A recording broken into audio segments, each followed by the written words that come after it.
Mňam, mňam, mňam, čipsíky. Mareček, a dáš aj maminke jeden čipsík? Jasné, mami. Ďakujem. Alebo nie. Mňa tu budeš srať, áno? Dobre.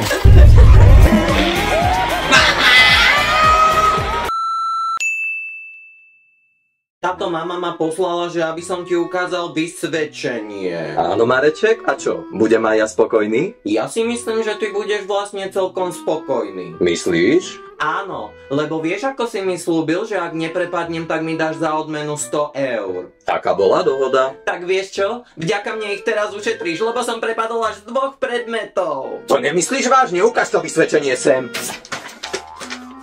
Preboha. A mama ti na to čo povedala? Že sa nemám preto vôbec trápiť, lebo že som asi po tebe. Po mne? Áno, lebo vraj takýto smiešný výkon, ako som predviedol teraz ja v škole, ty predvádzaš pravidelne večer v posteli. Ty ukazuješ maminke nejaké smiešné grimasky v spálni a ja chcem vidieť. Stará, ty čo si tomu chalanovi nadristala? A maminka aj povedala, že na vysvedčení nie je až také dôležité, že som sprostý ako baganža, ale že som zdravý. Aha. To je najlepšie vysvedčenie toto. Mama, pozri, tam ide po ceste superhrdina. Kde máš jakého superhrdinu? Ja ti dám takého superhrdinu po vafuli. Aj ten jeden. Na škole, keby si bol takýto múdry.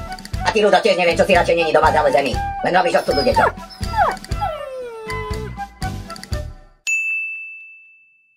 Brm, brm, ja mám takýto traktorík. Ja idem otvoriť. Kto je tam? To som ja. Kto ja? To som ja. Otvor. Otvor? Aký otvor? Otvor, Doriti. Otvor Doriti? Mama, pomoc! Ty, ako ťa chytím, ty uvidíš. Čo je, Mareček, kto to je? Vonku je nejaký pán Anál a asi ma chce uniesť. No a tu máš ešte školskú tašku, si nezabudni a môžeš ísť pomaličky do školy. Ale veď škola začína až o týždeň. No, si bol hluchý? Ti hovorím, že máš ísť pomaličky. A dávaj si pozor na ceste. Ahoj, čau, nazdar, zmizni. Zlatý školský rok.